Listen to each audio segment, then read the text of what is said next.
Hi friends, welcome to TM Rainbow's kitchen. நாம் இன்னைக்கு நல்ல டேஸ்டியான நாட்டுக்கோழி மிளகு வறுவல் எப்படி செய்கிறதுன்னு பார்க்க போகிறோம்.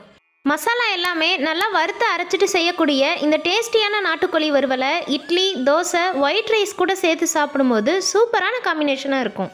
நாட்டுக்கோழி வறுவல் செய்கிறதுக்கு முதல்ல மசாலா எல்லாமே வறுத்து அரைச்சிக்கலாம். 1 ஸ்பூன் சோம்பு, 1 துண்டு பட்டை, 3 கிராம்பு, கொஞ்சமாக ரோஜா இதழ், ஒரு சின்ன பீஸ் கல்பாசி, 1 ஏலக்காய். இது எல்லாத்தையுமே ட்ரை ரோஸ்ட் பண்ணி நம்ம அரைக்க போகிறோம். எண்ணெய் எதுவுமே சேர்க்காம அடுப்பை லோ ஃப்ளேமில் வச்சுட்டு 5 நிமிஷம் நல்லா வறுத்து விட்டுக்கோங்க.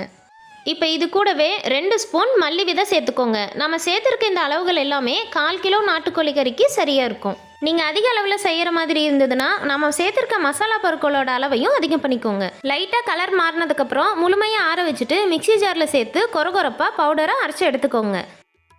இப்போ ஒரு குக்கர் எடுத்துக்கோங்க. அதில் 3லேருந்து 4 ஸ்பூன் ஆயில் சேர்த்துக்கோங்க. ஆயிலுக்கு பதிலாக நல்லெண்ணெய் கூட நீங்கள் சேர்த்துக்கலாம். ஒரு கொத்து கருவேப்பிலை சேர்த்து தாளிச்சுக்கோங்க. இது கூடவே 2 ஸ்பூன் வெங்காய விழுது சேர்த்துக்கோங்க. நான் இன்னைக்கு சின்ன வெங்காயம் விழுது 2 ஸ்பூன் சேர்த்துக்கிறேன். இது கூடவே 1 ஸ்பூன் இஞ்சி பூண்டு விழுது சேர்த்துக்கோங்க. அடுப்பை லோ ஃப்ளேமில் வச்சுக்கோங்க. இஞ்சி பூண்டோட பச்சை வாசனை போகிற அளவுக்கு 5 நிமிஷம் இது போல் நல்லா கைவிடாமல் கலந்து விட்டுக்கிட்டே இருங்க. மீடியம் சைஸில் 2 தக்காளியை கட் பண்ணிவிட்டு சேர்த்துக்கோங்க. தக்காளி அதிக அளவில் சேர்க்க வேண்டாம். நம்ம நாட்டுக்கோழி வறுவல் தான் செய்ய போகிறோம். அதனால் 2 தக்காளி சேர்த்துக்கிட்டிங்கனாவே போதும்.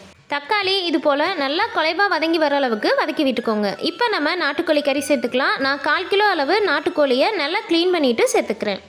இப்போ கறிக்கு தேவையான மசாலா சேர்த்துக்கலாம். 1 ஸ்பூன் மல்லித்தூள், 1/4 ஸ்பூன் மஞ்சள் தூள் சேர்த்துக்கோங்க. காரத்துக்காக 1/2 ஸ்பூன் மிளகாய் தூள் சேர்த்துக்கிறேன். உங்களோட காரத்துக்கு தகுந்த மாதிரி 1 ஸ்பூன்லேருந்து 2 ஸ்பூன் வரைக்கும் நீங்கள் மிளகாய் தூள் சேர்த்துக்கலாம். இது கூடவே 1/2 ஸ்பூன் கரம் மசாலா தூள் சேர்த்துக்கோங்க. அடுப்பு லோ ஃப்ளேம்லேயே வச்சுக்கோங்க. இப்போ மசாலா கூட நல்லா கறி மிக்ஸ் ஆகிற அளவுக்கு ஒரு முறை நல்லா கலந்து விட்டுக்கோங்க. உங்களுக்கு மிளகாய் தூள் சேர்க்க வேண்டாம்னா காஞ்ச மிளகாய் கூட நீங்கள் சேர்த்துக்கலாம். இப்போ ஒரு மூடி போட்டு 5 நிமிஷம் லோ ஃப்ளேமில் கறி மசாலா எல்லாமே நல்லா மிக்ஸ் ஆகி வர அளவுக்கு வேக வச்சு எடுத்துக்கோங்க. 5 நிமிஷத்துக்கு அப்புறம் ஓப்பன் பண்ணி பார்த்தீங்கன்னா கறி நல்லா சூப்பராக வதங்கி வந்திருக்கு. இப்போ கறி வேகிறதுக்கு தேவையான அளவு தண்ணி சேர்த்துக்கலாம். 1/2 கப் அளவு தண்ணி சேர்த்துக்கோங்க. இந்த ஸ்டேஜில் உப்பு சரி பார்த்துட்டு குக்கர் மூடி போட்டு 5லேருந்து 6 விசில் வரைக்கும் விட்டு எடுத்துக்கோங்க. இப்போ ஒரு இரும்பு கடாய் இல்லைனா அடிக்கனமான கடாய் எடுத்துக்கோங்க. அதில் 4லேருந்து 5 ஸ்பூன் நல்லெண்ணெய் சேர்த்துக்கோங்க.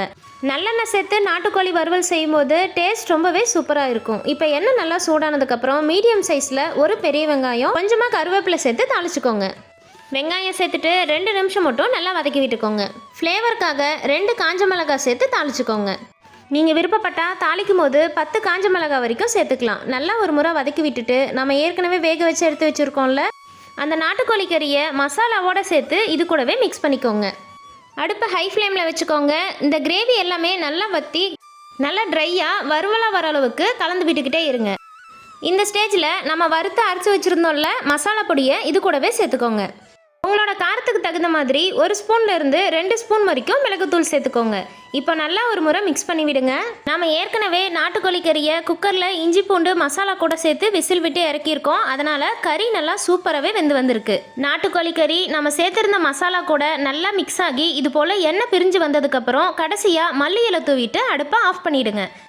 நீங்கள் விருப்பப்பட்டால் தேங்காயை துண்டுகளாக கட் பண்ணி கூட சேர்த்துக்கலாம். நல்ல டேஸ்டியான நாட்டுக்கோழி மிளகு வறுவல் ரெடி ஆயிடுச்சு.